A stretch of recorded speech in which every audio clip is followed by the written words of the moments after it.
Nehemías capítulo 1.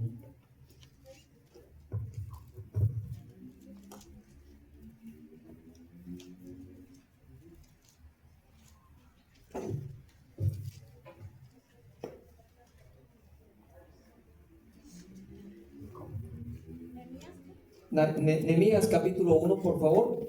Vamos a leer este capítulo completo, es cortito, y nos pasamos al capítulo 2 y terminamos en el versículo 8. Lo leo con voz fuerte, ustedes me siguen por favor con su vista. Dice Nehemías 1. Palabras de Nehemías, hijo de Acalías. Aconteció en el mes de Quisleu, en el año 20, estando yo en Susa, capital del reino, que vino Anani, uno de mis hermanos, con algunos varones de Judá, y les pregunté por los judíos que habían escapado, que habían quedado de la cautividad, y por Jerusalén. Y me dijeron: el remanente, los que quedaron de la cautividad allí en la provincia, están en gran mal y afrenta, y el muro de Jerusalén derribado, y sus puertas quemadas a fuego. Cuando oí estas palabras, me senté y lloré. E hice duelo por algunos días, y ayuné y oré delante del Dios de los cielos, y dije: te ruego, oh Jehová, Dios de los cielos, fuerte, grande y temible, que guarda el pacto y la misericordia a los que le aman y guardan sus mandamientos. Esté ahora atento tu oído y abiertos tus ojos para oír la oración de tu siervo, que hago ahora delante de ti día y noche, por los hijos de Israel, tus siervos, y confieso los pecados de los hijos de Israel que hemos cometido contra ti. Sí, yo y la casa de mi padre hemos pecado. En extremo nos hemos corrompido contra ti, y no hemos guardado los mandamientos, estatutos y preceptos que diste a Moisés tu siervo. Acuérdate ahora de la palabra que diste a Moisés tu siervo, diciendo: si vosotros pecareis, yo os dispersaré por los pueblos. Pero si os volviereis a mí y guardareis mis mandamientos y los pusiereis por obra, aunque vuestra dispersión fuera hasta el extremo de los cielos, de allí os recogeré y os traeré al lugar que escogí para hacer habitar allí mi nombre. Ellos pues son tus siervos y tu pueblo, los cuales redimiste con tu gran poder y con tu mano poderosa. Te ruego, oh Jehová, esté ahora atento tu oído a la oración de tu siervo y a la oración de tus siervos, quienes desean reverenciar tu nombre.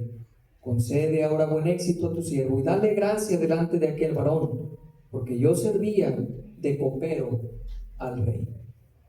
Sucedió en el mes de Nisán, en el año 20 del rey Artajerjes, que estando ya el vino delante de él, tomé el vino y lo serví al rey. Y como yo no había estado antes triste en su presencia, me dijo el rey: ¿por qué estás triste? ¿Por qué está triste tu rostro? Pues no estás enfermo, no es esto sino quebranto de corazón. Entonces temí en gran manera y dije al rey: para siempre viva el rey. ¿Cómo no estará triste mi rostro cuando la ciudad, casa de los sepulcros de mis padres, está desierta y sus puertas consumidas por el fuego? Me dijo el rey: ¿qué cosa pides? Entonces oré al Dios de los cielos y dije al rey: si le place al rey y tu siervo ha hallado gracia delante de ti, envíame a Judá, a la ciudad de los sepulcros de mis padres, y la reedificaré. Entonces el rey me dijo, y la reina estaba sentada junto a él: ¿cuánto durará tu viaje y cuándo volverás? Y agradó al rey enviarme después que yo le señalé tiempo. Además dije al rey: si le place al rey, que se me den cartas para los gobernadores al otro lado del río, para que me franqueen el paso hasta que llegue a Judá, y carta para Asaf, guarda del bosque del rey, para que me dé madera para enmaderar las puertas del palacio de la casa, y para el muro de la ciudad, y la casa en que yo estaré. Y me lo concedió el rey, según la benéfica mano de mi Dios sobre mí. Vamos a orar. Señor y Padre eterno, en esta hora nos acercamos a ti, Señor, agradecidos por este día, Agradecidos, Padre, por tu palabra. Agradecidos por la iglesia, Señor, porque podemos estar reunidos en un lugar donde se predica la sana doctrina, donde se explica tu palabra, Señor. Y Dios, con todo y esto, suplicamos que tú nos des la iluminación que necesitamos. Señor, si somos bendecidos al tener la Biblia, si somos bendecidos al estar aquí, que se nos explique, pero Señor, todos necesitamos la iluminación de tu Espíritu Santo. Por eso, Señor, pido que tú abras nuestros ojos para mirar las maravillas de tu ley, que tú hables a cada corazón y que edifiques, Señor, a tu iglesia. Te damos gracias y todo lo pedimos y agradecemos en Cristo Jesús. Amén. El hacer la voluntad de Dios no siempre va a ser fácil.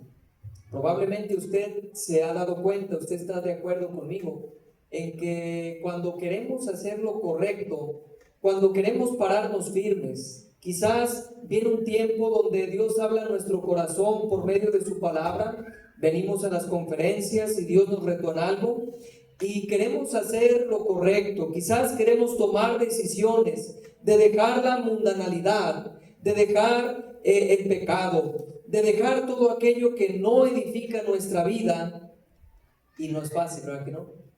Llega el momento, hermanos, cuando queremos hacer lo bueno, queremos hacer lo correcto, hemos tomado decisiones para avanzar en nuestra vida espiritual y sabemos que es la voluntad de Dios que hagamos eso, pero viene la oposición, viene la dificultad. Del hacer la voluntad de Dios no siempre va a ser fácil. Claro, la voluntad de Dios es buena, es agradable y es perfecta.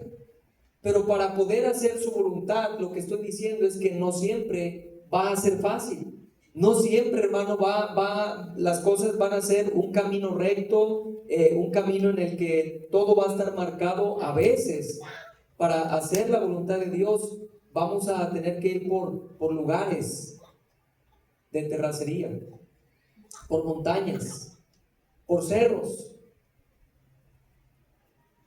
Y no siempre va a ser fácil hacer la voluntad de Dios. Un hermano me decía que él había querido seguir fielmente a Dios. Dice, pastor, mire, yo quiero hacer las cosas bien. Y yo veía que estaba convencido que Dios había hablado a su corazón. Y comenzó a decirme algunas cosas que había estado haciendo mal.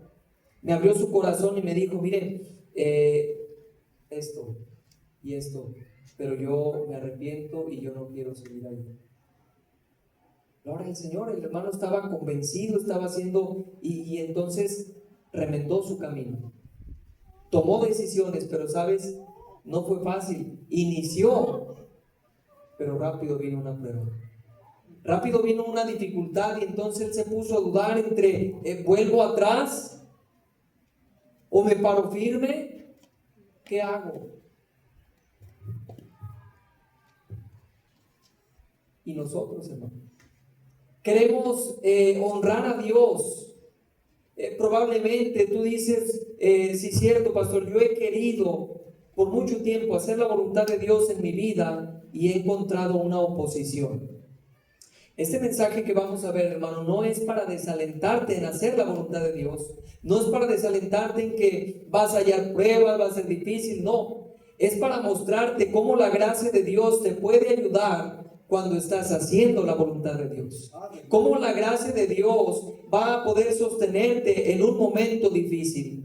Que aunque el panorama es oscuro, aunque el panorama es incierto, puedes estar confiado que es la voluntad de Dios. Y aunque vienen pruebas y dificultades, Dios va a estar contigo. Aquí tenemos, hermano, y vamos a través del libro de Nehemías a mirar. Porque Nehemías era un hombre de Dios. Nehemías tenía un corazón para su Dios. Vemos, hermano, que el corazón de Nehemías se dolió cuando uno de sus hermanos vino y dice que, versículo 2, que vino Hanani, uno de mis hermanos, con algunos varones de Judá, y les pregunté por los judíos que habían escapado. Fíjese, que habían quedado de la cautividad y por Jerusalén. Hermano, el contexto histórico del libro de Nehemías es triste, porque Dios había castigado, si usted recuerda, a el pueblo de Israel, Judá, ¿verdad? ¿Recuerdan cuando se dividió el reino y cómo Dios castigó tanto a Israel como castigó a Judá? Y entonces hubo un momento, hermano, lo habíamos visto anteriormente, cuando llegó el rey de Babilonia, sitió la ciudad, quemó la casa de Dios, se llevó los utensilios, y entonces todo eso fue llevado, hermano. Y la nación fue cautiva. Pero aquí nos está hablando que cuando vino uno de mis hermanos, varones de Judá, les pregunté por los judíos que habían escapado, que habían quedado de la cautividad y por Jerusalén, y me dijeron: el remanente, los que quedaron de la cautividad allí en la provincia, ¿qué dice? Están en gran mal y afrenta. Están en gran mal y afrenta. Qué dolor, hermano, para Nehemías escuchar estas palabras. El corazón de Nehemías estaba en las manos de Dios. Nehemías podemos comprender, hermano, por los versículos, por sus decisiones, por su oración, podemos ver que Nehemías tenía un corazón para Dios. Y el escuchar estas cosas, hermano, trae un tremendo quebranto de corazón para él. Porque él hubiera esperado buenas noticias, él hubiera esperado algo bueno, que de perdido, ¿verdad? Pues sí, dentro de lo malo hay algo bueno, pero dice: no, están en gran mal. El remanente, los que quedaron, están en gran mal y afrenta, y el muro de Jerusalén derribado, y sus puertas quemadas a fuego. Hermano, fue una tremenda humillación como nación. Fue una tremenda humillación para el pueblo, no solamente haberlos llevado cautivos, pero haber quemado, haber incendiado esas puertas, haber derribado esos muros. Se habían burlado y habían humillado al pueblo, hermano. Y esta noticia que ahora Nehemías está recibiendo fue muy dolorosa para él.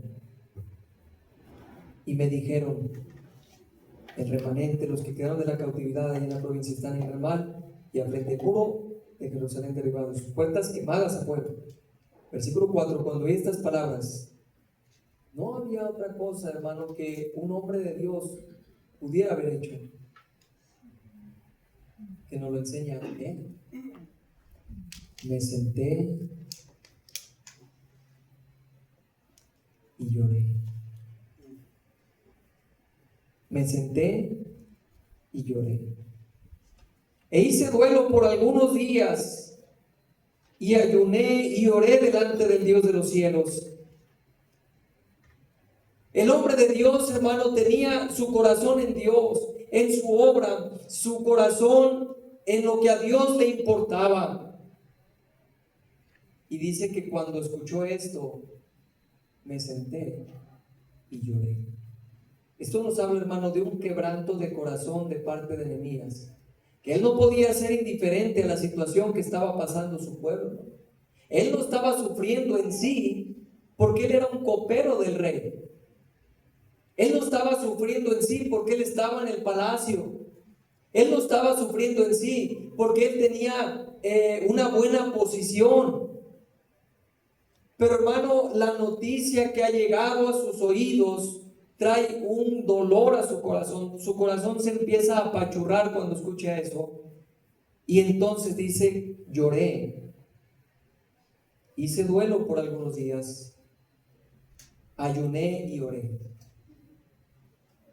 Y dije: te ruego, oh Jehová, Dios de los cielos, fuerte, grande y temible, que guarda el pacto y la misericordia de los que le aman y guardan sus mandamientos.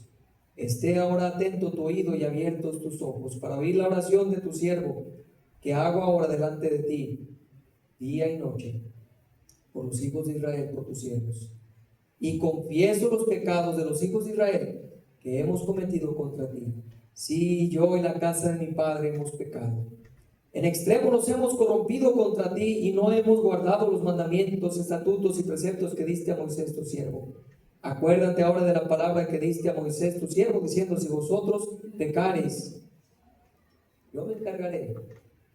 Dios, yo os dispersaré por los pueblos, pero si os volviereis a mí y guardareis mis mandamientos y los pusiereis por obra, aunque vuestra dispersión fuera hasta el extremo de los cielos, de allí os recogeré y os traeré al lugar que yo os escogí para habitar allí mi nombre. Ellos pues son tus siervos y tu pueblo, los cuales redimiste con tu gran poder y con tu mano poderosa. Te ruego, oh Jehová, esté ahora atento tu oído a la oración de tu siervo y a la oración de tus siervos, quienes desean reverenciar tu nombre. Concede ahora buen éxito a tu siervo y dale gracia delante de aquel varón, porque yo servía de copero. Amén. Ahora, hermano, Nehemías está a punto de tomar una decisión muy importante. Ahora, Nehemías no puede soportar el hecho que la cautividad, que habían quedado, aquel remanente que no había sido cautivo, estaban en gran mal, en afrenta. Eso era muy doloroso para él. Escuchar, hermano, que Jerusalén, en verdad, sus muros habían sido derribados, que sus puertas habían sido quemadas. Esto traía un tremendo dolor al corazón del siervo de Dios.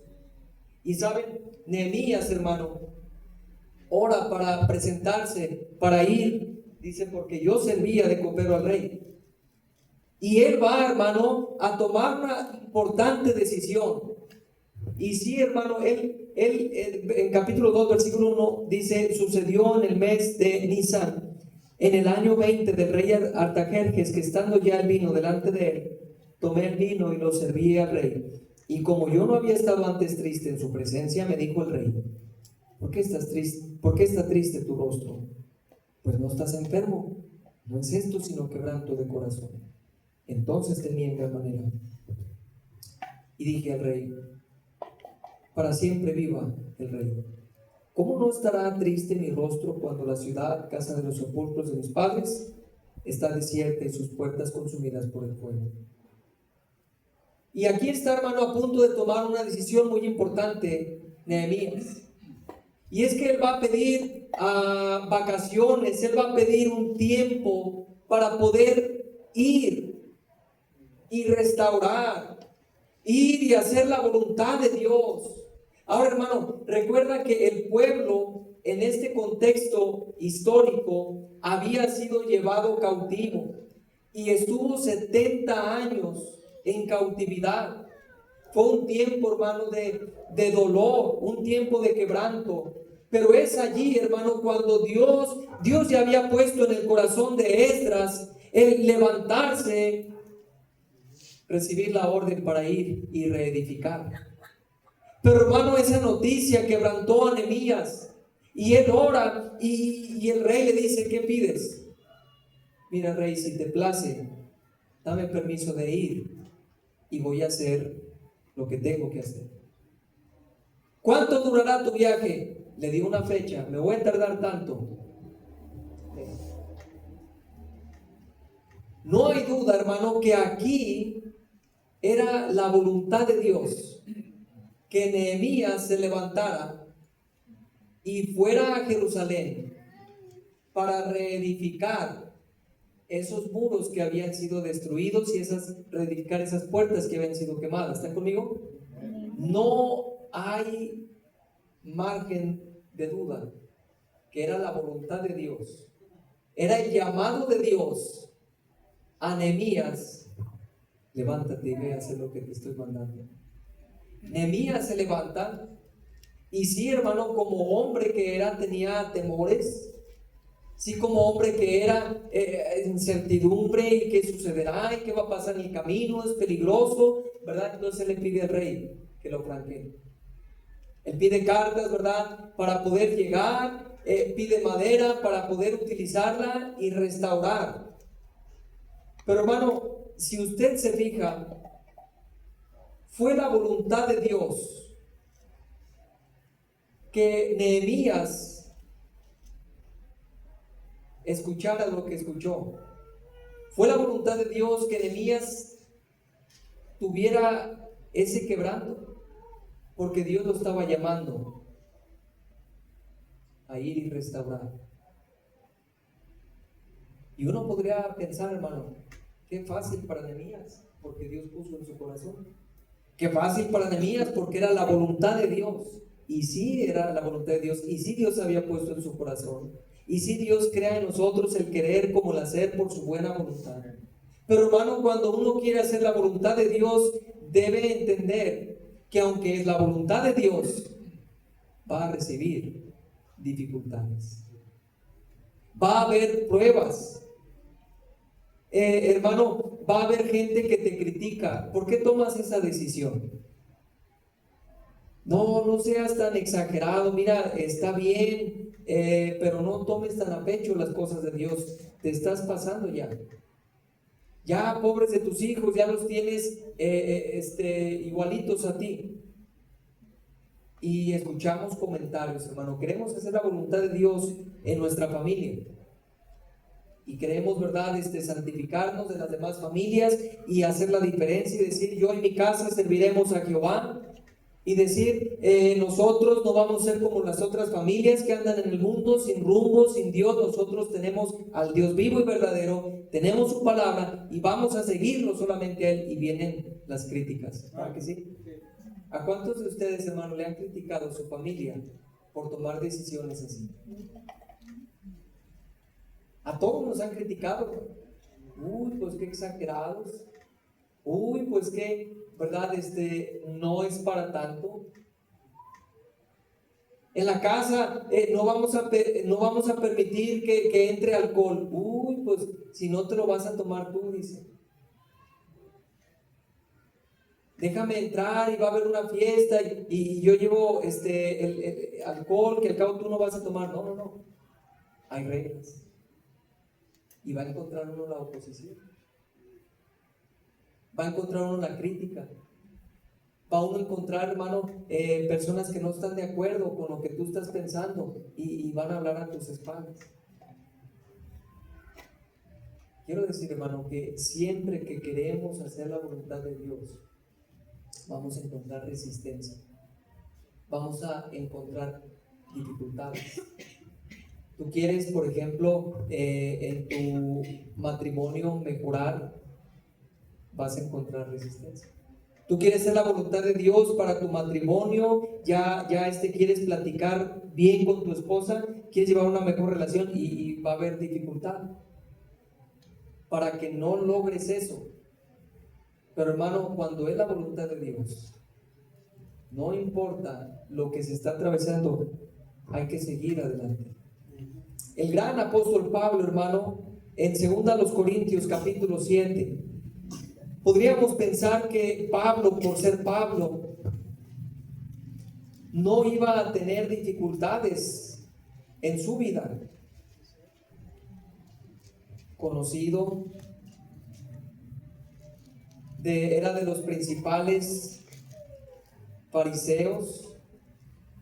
Y en segunda carta a los Corintios, capítulo 7, versículo 5, porque de cierto, cuando vinimos a Macedonia, ningún reposo tuvo nuestro cuerpo, sino que en todo fuimos atribulados, de fuera conflictos, de dentro temores. Pero Dios que consuela a los humildes. Y continúa. Pablo dice, de cierto, cuando vinimos a Macedonia, no halló reposo en nuestro cuerpo, sino que en todo fuimos atribulados. Había conflictos, había temores, y Pablo está hablando, hermano, de dificultades que llegaron a su vida, pero él estaba en la voluntad de Dios.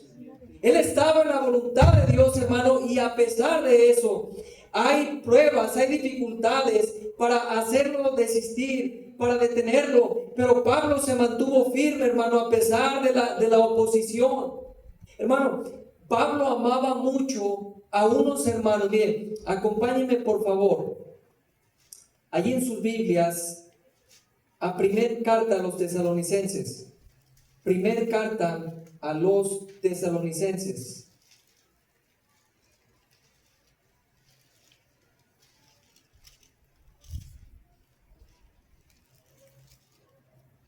Primera a los tesalonicenses, capítulo 2. Pablo había hecho viajes misioneros y en uno de estos viajes misioneros que el apóstol Pablo hizo, en el capítulo 2, versículo 1 dice: porque vosotros mismos sabéis, hermanos, que nuestra visita a vosotros no resultó ¿qué? No resultó vana, pues habiendo antes padecido y sido ultrajados en Filipos, como sabéis, tuvimos de nuevo nuestro Dios para anunciaros el Evangelio de Dios en medio de gran oposición. Hermano, los hermanos de Tesalónica eran hermanos muy amados para Pablo. Mira, no es que Pablo no amara a todas las iglesias, pero es que el amor no siempre es el mismo, ¿verdad? O sea, ¿qué sentiría mi hija Elizabeth si yo la amo igual que una niña vecinita que tenemos? ¿Qué sentiría ella? Se sentiría mal, ¿verdad? No porque no la estoy llamando a ella, es porque no hay diferencia de amor entre ella y la vecina, la niña, su amiguita, ¿verdad? O sea, alguien que, oye papi, ¿por qué si yo soy tu hija, nos amas igual? No, hay una diferencia. Bueno, Pablo, hermano, amaba muy particularmente a los hermanos de Tesalónica, porque a Pablo le costó mucho haber llegado a ese lugar, haber compartido el evangelio. Mira, ellos fueron ultrajados. ¿Sabe qué significa eso?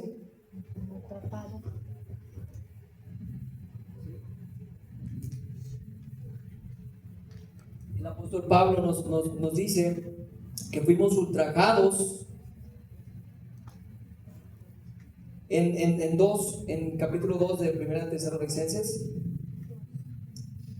Padecieron siendo ultrajados en Filipos, como sabéis, tuvimos de nuevo en nuestro Dios para anunciaros el Evangelio de Dios en medio de gran oposición. Porque nuestra exhortación no procedió de error ni de impureza, ni fue por engaño, sino según fuimos aprobados por Dios para que se nos confiase el Evangelio, así hablamos, no como para agradar a los hombres, sino a Dios que prueba nuestros corazones. Porque nunca usamos de palabras lisonjeras, como sabéis, ni encubrimos avaricia, Dios es testigo, ni buscamos gloria de los hombres, ni de vosotros, ni de otros, aunque podíamos seros carga como apóstoles de Cristo. Antes fuimos tiernos entre vosotros como la nodriza que cuida con ternura a sus propios hijos. Versículo 8. Tan grande es nuestro afecto por vosotros, que hubiésemos querido entregaros no solamente el Evangelio de Dios, sino también nuestras propias vidas. Mira, no era un dicho de Pablo, hermano. Pablo no está aventando esto nomás ahí al aire para que sientan bonito, no. Pablo está hablando con sinceridad. Dice, yo estaría dispuesto, ustedes saben, ustedes son testigos del amor que les tengo a ustedes, que nosotros estamos dispuestos no solamente a entregarles el evangelio que les llevamos esa vez, pero nuestras propias vidas se las hubiéramos dado por amor a ustedes. Tan grande es el amor, hermano, que Pablo tenía a los hermanos de Tesalónica. Pero sabes, haber llegado allí, hermano, no fue fácil. ¿Cuántos desánimos hubiera podido haber en Pablo cuando fueron ultrajados en Filipos? ¿Se imaginan?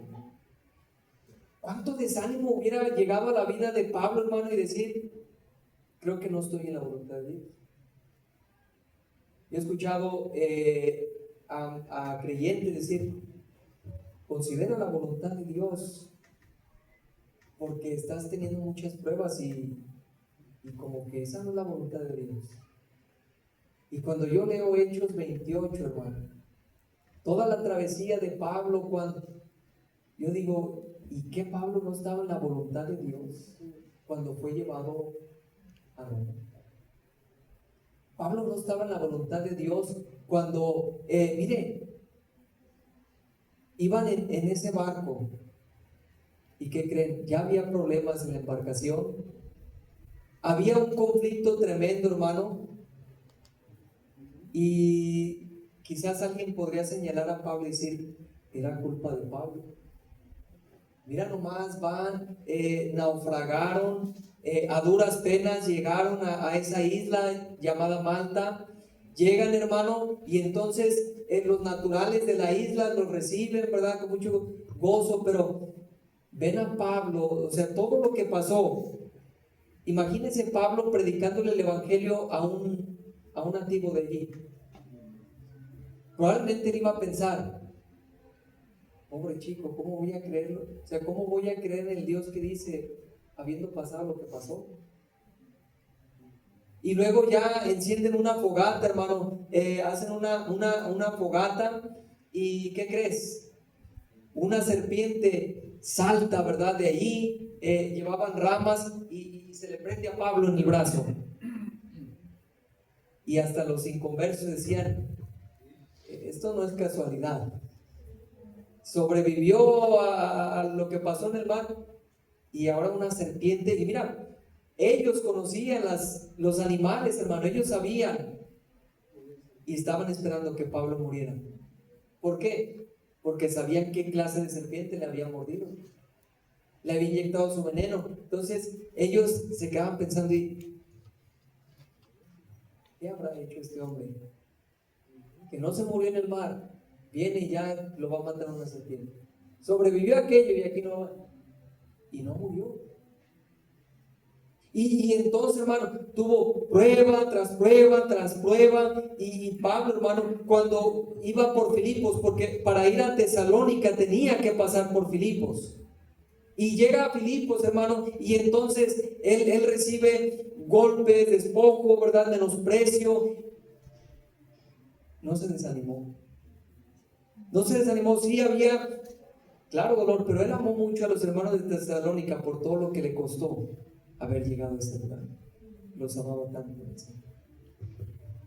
¿Ustedes recuerdan cuando el hermano Andrés nos platicaba cuando conoció a la familia Naranjo? ¿Se acuerdan? Esa vez andábamos tocando puertas por la Constitución en la calle de las Vías y mojaron al pastor Andrés. Le echaron una cubeta, pero no crean que era agua limpia. Le aventaron a propósito, porque por ahí habíamos andado y esa señora pues era católica de hueso colorado, y a propósito cuando llegó le aventó esa. Él podría haberse desanimado y haber dicho, ¿qué caso tiene?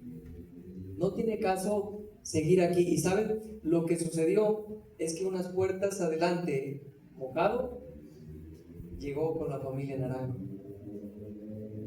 Una familia que recibió a Cristo, una familia que sirve a Dios, una familia que llegó al Evangelio. La hermana Eva nos ha platicado que ya estaban a punto de tanto del divorcio como del suicidio. Lo cuento porque ella lo ha contado públicamente, pero ya estaba la hermana pensando tanto en el divorcio como en el suicidio cuando llegó el Evangelio. Y gloria al Señor, hermano, mojado y con pruebas y todo, estaba haciendo la voluntad de Dios y Dios lo utilizó. Lo que quiero decir con esto, hermano, segunda a los Corintios 11, por favor, 23. Segunda a los Corintios 11, 23. Son ministros de Cristo, como si estuviera loco hablo, yo más. En trabajos más abundante, en azotes sin número, en cárceles más, en peligros de muerte muchas veces.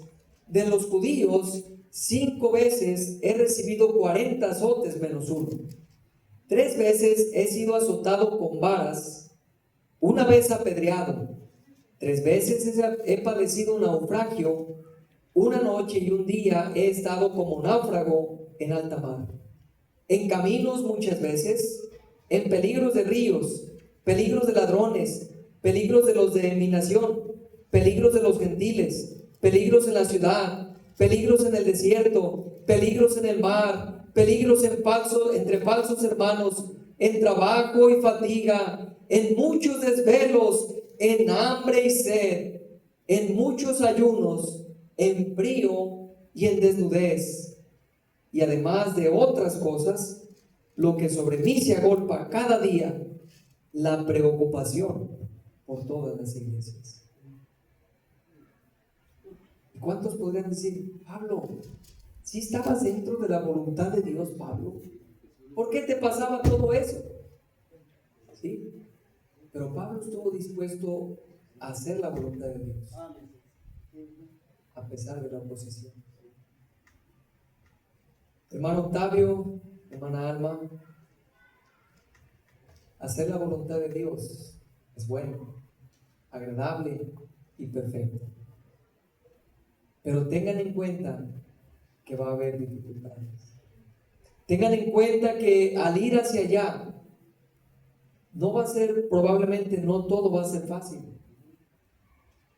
pero están haciendo la voluntad de Dios. Sigan adelante. Hacer la voluntad de Dios es bueno, hermano, es reconfortante, es seguro. Sigan la voluntad de Dios. Va a haber críticas, sí.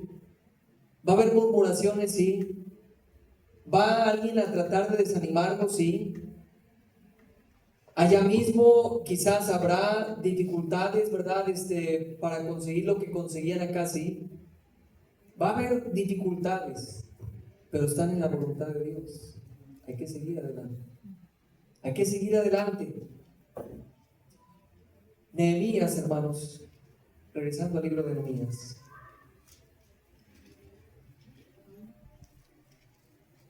Tiene un corazón para Dios, amén. Nehemías tiene un corazón para Dios. Nehemías está sintiendo un llamado divino para ir a Jerusalén y restaurar, hacer el trabajo que Dios puso en su corazón hacer. Entonces, el escopero va y pide permiso al rey que le deje ir a hacer este trabajo y entonces va a volver. El rey le dice, adelante, hazlo, te doy permiso. Le presta todos los recursos que pidió, lo flanquean en el camino, entonces llega por fin. Y uno podrá decir, hermano, qué fácil. No, hermano, llegó y encontrar personas que no tienen tu mismo sentir, de por sí ya va a empezar como que oye, pues si Dios me mandó, mira, ¿qué sentía Jeremías, hermano? Dios le hablaba a Jeremías para anunciar un mensaje. Y probablemente las personas, tal vez en la mente de Jeremías pasó, ellos van a entender que es un mensaje de Dios.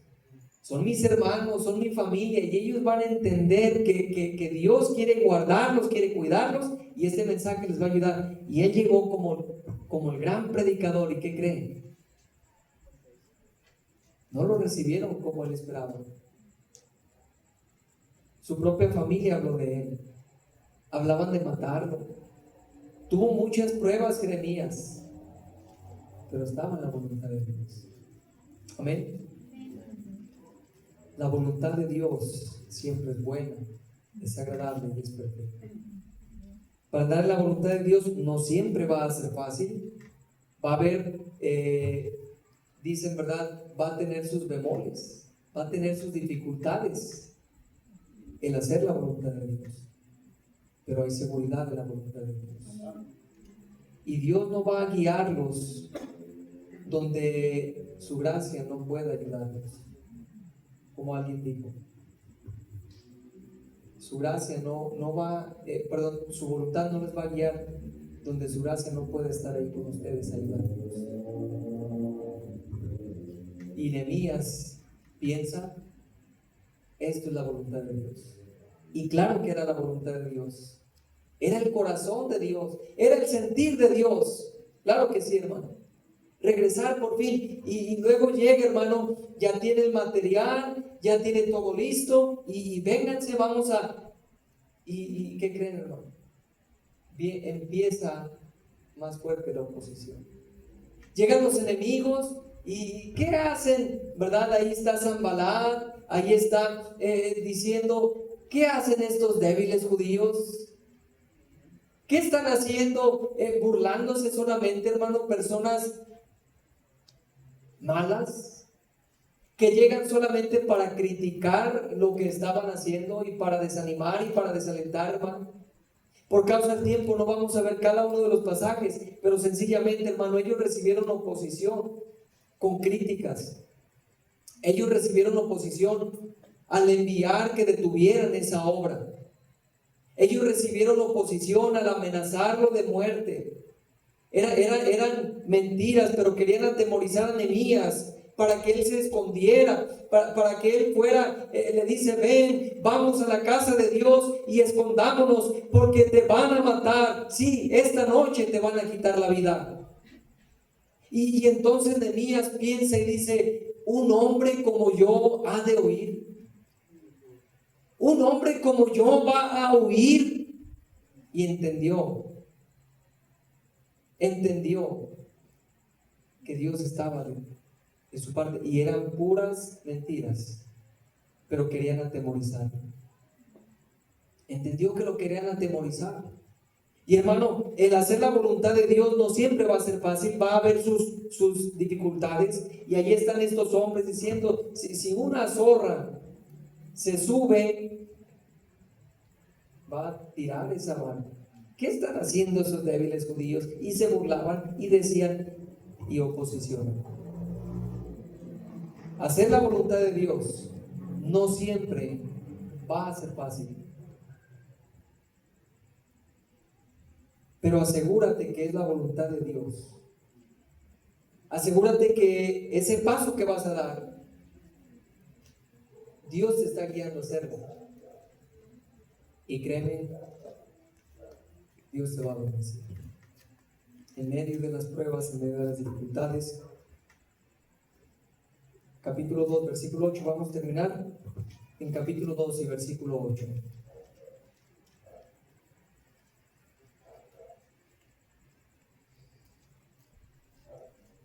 Y carta para Asaf, guarda del bosque del rey, para que me dé madera para enmaderar las puertas del palacio de la casa y para el muro de la ciudad y la casa en que yo estaré. Y me lo concedió el rey. ¿Según qué? La benéfica mano de mi Dios sobre mí.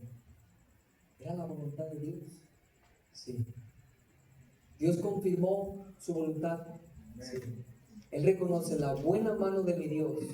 Su buena mano me dio todo esto. La mano de Dios estuvo presente en todo esto.